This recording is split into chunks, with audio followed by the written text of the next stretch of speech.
नमस्कार। अब नयाँ सरकार गठन भएसँगै तपाईँको उहाँहरूले चाहिँ यो 2082 चैत 13 गतेको मन्त्री परिषदबाट शासकीय सुधार सम्बन्धी 100 कार्यसूचीहरू स्वीकृत गरेर सार्वजनिक गर्नुभएको छ। अब यो शासकीय सुधारमा चाहिँ उहाँहरूले 100वटा कार्यसूचीहरू राख्नु भएको छ, जसलाई चाहिँ 12 भागमा विभाजित गर्नुभएको छ। म चाहिँ यो भिडियोमा हजुरहरूलाई यो चौथो नम्बरमा जुन डिजिटल शासन र डेटा गभर्नेन्स तथा सञ्चार छ त्यसको बारेमा चाहिँ अलिकता विस्तृत रूपमा बताउन गइरहेको छु। अब यो डिजिटल शासन र डेटा गभर्नेन्स तथा सञ्चार भनेको चाहिँ 28 नम्बरदेखि 42 नम्बरसम्म 15वटा पोइन्ट्स यसमा राखिया छ। यसमा चाहिँ मेनली तपाईँको पब्लिकलाई कसरी सर्भिस डिजिटल माध्यमबाट दिने र सरकारी कार्यालयहरूलाई कसरी सूचना प्रविधि मैत्री बनाउने भन्नेमा फोकस गरिएको छ। अब 28 नम्बरमा हेर्ने हो भनेदेखि सार्वजनिक सेवा प्रवाहलाई छिटो छरितो पारदर्शी कागज रहित तथा अन्तरआबद्ध बनाउन सङ्घ प्रदेश र स्थानीय तहका सबै सरकारी निकायहरूमा 100 दिनभित्र विद्यमान GIOMS प्रणालीलाई सुदृढ र प्रयोगकर्ता मैत्री बनाउने भनेर भनेको छ। अब नेपाल सरकारको अलरेडी एउटा government integrated office management system छ, एकीकृत कार्यालय सञ्चालन प्रणाली छ। त्यसमा चाहिँ तपाईँलाई प्रयोगकर्ता मैत्री र सुदृढीकरण गरी सबै कार्यालयहरू सरकारी कार्यालयहरूमा 100 दिनभित्र लागू गर्ने भनेर भनिएको छ। अर्को पोइन्टमा चाहिँ सरकारसँग पहिले नै भएको नागरिकको व्यक्तिगत विवरण जस्तै नागरिकता नम्बर हाल्दा पुनः सोध्नुको सट्टा अटोफुल हुने व्यवस्था सम्बन्धित कार्यालयहरूले आफ्नो प्रणालीमा 60 दिनभित्र लागू गर्ने भनेर भनिएको छ। यसमा चाहिँ तपाईँको कस्तो छ भनेदेखि जस्तो तपाईँको पहिला त डेटा सबै कम्प्लिट हुनु पर्यो, फिल हुनु पर्यो र एउटा कार्यालयमा त्यो हाल्ने बित्तिकै अर्को कार्यालयमा नागरिकता नम्बर हाल्ने बित्तिकै त्योसँग रिलेटेड डेटाहरू अटो पपुलेट या अटो फिल हुनु पर्यो भनेको छ। अर्को 30 नम्बरमा चाहिँ तपाईँको सरकारी एप र पोर्टलहरूमा अपाङ्गता भएका व्यक्ति र कम प्राविधिक ज्ञान भएका नागरिकले पनि चलाउन सक्ने गरी सरल बनाउने कार्य 100 दिनमा सम्पन्न गर्ने भनेको छ। यसमा तपाईँको यो चाहिँ डाइभर्सिटी र इन्क्लुसिभिटीको कन्सेप्टलाई ल्याएर तपाईँको सरकारी कार्यालयमा सबैको पहुँच हुनु पर्यो भनेर गरिएको छ यो पोइन्ट चाहिँ।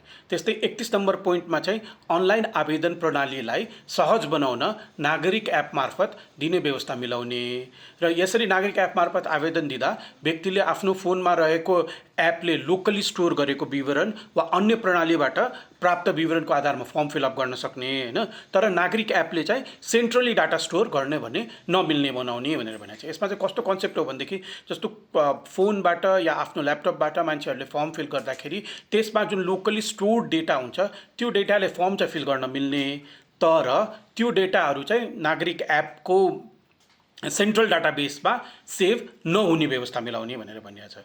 त्यसपछि अर्को 32 नम्बर पोइन्टमा आवेदन दिएको सेवा प्रभाव प्राप्त गर्ने यदि भौतिक रूपमै उपस्थित हुनुपर्छ भनेदेखि तपाईँको आफ्नो सुविधा नागरिकको आफ्नो सुविधाको दिन र समयको एपोइन्टमेन्ट लिन सक्ने व्यवस्था गरी सोही अनुसार नागरिक सेवा केन्द्र वा सरकारी निकाय मार्फत सेवा प्रवाह गर्ने व्यवस्था भनेर भनेको छ। जस्तो तपाईँको यदि भौतिक रूपमै उपस्थित भएर सेवा लिनुपर्ने छ भनेदेखि चाहिँ एपोइन्टमेन्ट म्यानेजमेन्ट सिस्टम जसमा चाहिँ तपाईँको नागरिकले आफ्नो समय र त्यसको हिसाबले एपोइन्टमेन्ट लिन सक्ने भन्ने हिसाबले तपाईँको यो पोइन्ट राखिया छ यसमा। त्यस्तै अर्को 33 नम्बर पोइन्टमा चाहिँ डिजिटल सिग्नेचर भनेको छ। हाल चाहिँ डिजिटल सिग्नेचर सर्टिफिकेटको माध्यमबाट हुँदै गएकोमा त्यसलाई चाहिँ एनआइडी कार्ड, बायोमेट्रिक वा ओटिपी प्रयोग गरी ई सिग्नेचर गरी नागरिकले आफ्नो विवरण बुझाउन सक्ने व्यवस्था गर्ने। यसको लागि चाहिँ राष्ट्रिय परिचय पत्र तथा पञ्जीकरण विभाग र गृह मन्त्रालयलाई चाहिँ 1 महिनाभित्र प्रधानमन्त्री तथा मन्त्री परिषदको कार्यालयमा प्रतिवेदन दिने भनेर यो कसरी गर्न सकिन्छ भनेर प्रतिवेदन दिने कुरा गरिएको छ। अब अर्को चाहिँ यो नागरिकलाई तपाईँको काम गर्दाखेरि शास्ति नहोस् र छिटो छरितो काम होस् भनेर फाइल कुन टेबलमा कति समय बस्यो भन्ने ट्र्याकिङ गर्ने र तोकिएको समय नागेमा माथिल्लो अधिकारीलाई अलर्ट जाने प्रणाली चाहिँ यो एक्जिस्टिङ GIOMS सिस्टममा लागू गर्ने भनेर भनिएको छ। त्यस्तै अर्को भनेको चाहिँ नागरिकको सहजताको लागि जस्तो कुनै नागरिकले आधिकारिक मोबाइल एप वा नागरिक एप वा इमेलमा आफ्नो डकुमेन्ट्सहरू राखेका छन् भनेदेखि या प्रमाणित भइसकेको छ भनेदेखि त्यहाँबाट डाउनलोड गर्ने व्यवस्था 15 दिनभित्र मिलाउने भनेर भनिएको छ 35 नम्बर पोइन्टमा। त्यस्तै तपाईँको 36 नम्बर पोइन्टमा सार्वजनिक सेवा प्रवाहलाई पूर्ण रूपमा डिजिटल, एकद्वार र अन्तरआबद्ध प्रणालीमा रूपान्तर गर्ने उद्देश्यले राष्ट्रिय एकीकृत डिजिटल शासन प्लेटफर्म स्थापना गर्ने भनेको छ। त्यस्तै अर्को भनेको चाहिँ राष्ट्रिय डेटा एक्सचेन्ज प्लेटफर्म स्थापना तथा सञ्चालनको लागि 100 दिनभित्र प्रारम्भ गर्ने भनेर भनेको छ। यसमा चाहिँ कस्तो भनेदेखि सेन्ट्रलाइज डेटाबेस र तपाईँको एकीकृत डिजिटल शासन प्लेटफर्म यो दुईटा चाहिँ बनाएर तपाईँको सबै कार्यालयको बिचमा अन्तराबद्धता र एकद्वार प्रणाली लागू गर्ने भनेर भनेको छ।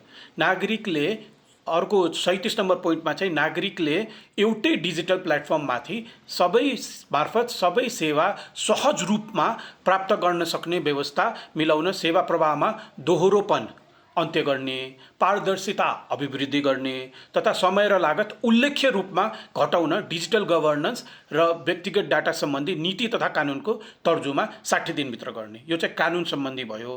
कानुन चाहिँ यसको लागि जुन अगाडि माथि सिस्टम बनाउने भनेको थियो, सिस्टमको लागि कानुन पनि 60 दिनभित्र तर्जुमा गर्ने भनेर भनेको छ।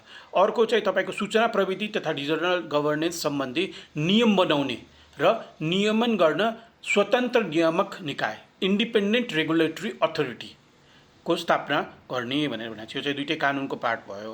र अर्को भनेको चाहिँ नेपालको सूचना प्रविधि तथा विद्युतीय शासन प्रणालीमा विद्यमान खण्डीकरण संरचना, अन्तराबद्धताको अभाव, मापदण्ड तथा संस्थागत समन्वयको कमजोरी, दक्ष जनशक्ति र प्राविधिक क्षमताको कमी तथा सेवा प्रवाहमा देखेको अप्रभावकारिता समाधान गरी एकीकृत, सुरक्षित, दक्ष र परिणाममुखी डिजिटल शासन प्रणाली स्थापना गर्न प्रधानमन्त्री तथा मन्त्री परिषदको कार्यालय मातहत रहने गरी सूचना प्रविधि तथा विद्युतीय शासन कार्यालय स्थापना गर्ने, यो चाहिँ 3 महिनाभित्र गर्ने भनेको छ। र हाल सूचना प्रविधि विभाग खारेज गर्ने र सूचना सम्बन्धी सबै सार्वजनिक निकायलाई चाहिँ त्यो प्रधानमन्त्री तथा मन्त्री परिषद कार्यालय अन्तर्गत मातहतमा रहने सूचना प्रविधि विद्युतीय शासन कार्यालयसँग समन्वय गर्ने भनेर भनिएको छ। अहिले हाल रहेको सूचना प्रविधि विभागलाई खारिज गरेर तपाईँको प्रधानमन्त्री तथा मन्त्री परिषद कार्यालय मातहत रहने गरी सूचना प्रविधि तथा विद्युतीय शासन कार्यालय स्थापना गर्ने भनेर भनिएको छ।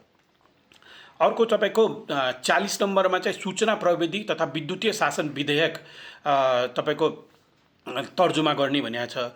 त्यस्तै तपाईँको नेसनल इन्टरप्राइज आर्किटेक्चर फ्रेमवर्क 60 दिनभित्र तयार गर्ने भनेको छ।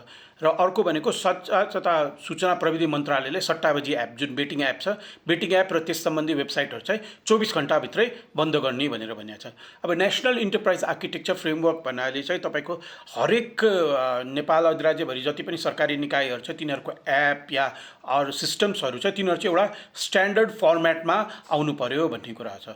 अब यसमा सरसर्ती हेर्दाखेरि तपाईँको यसमा चाहिँ यो GIOMS जुन भन्छ government integrated office management system भन्छ त्यसलाई चाहिँ सबै कार्यालयहरूमा लागू गर्नु पर्यो भन्ने भनेको छ। नागरिकलाई सजिलो गराउनलाई एकद्वार प्रणाली र तपाईँको एकचोटि एउटा विवरण हालिसकेपछि त्यसबाटै अर्को कार्यालयमा पनि आउने सिस्टम्सहरू बनाउने भनेर भनिएको छ। तपाईँको सरकारी तथा पोर्टलहरूलाई सबैजनासँग सरल र पहुँचयोग्य बनाउने भनिएको छ। तपाईँको सिग्नेचर चाहिँ NID बायोमेट्रिक प्रयोग गरी सिग्नेचर लागू गर्ने भनेको छ। फाइल ट्र्याकिङ सिस्टम जुन छ तपाईँको अहिले कुनै टेबलमा अड्क्या छ भनेदेखि त्यहाँबाट यदि टाइम बढी लागिरहेछ भने उहाँको सिनियरलाई अलर्ट जाने भनेर भनिएको छ। एक पटक मात्रै विवरण बुझाउनु पर्ने यो प्रिन्सिपल चाहिँ वान टाइम डेटा सबमिसन, एउटा कार्यालयमा एकचोटि हालिदिइसकेपछि फेरि त्यहाँ त्यो दिन नपर्ने भन्ने चाहिँ सिस्टम बनाउने भनेर भनिएको छ। त्यसपछि नेसनल आर्किटेक्चर फ्रेमवर्क बनाउने भनिएको छ र बेटिङ एप बन्द गर्ने भनेर भनिएको छ। यसरी हेर्ने हो भनेदेखि तपाईँको यो नेपालको सूचना प्रविधि तथा डिजिटल सेवामा धेरै नै सुधार आउने भनेर यो 15वटा पोइन्टमा भनिएको छ।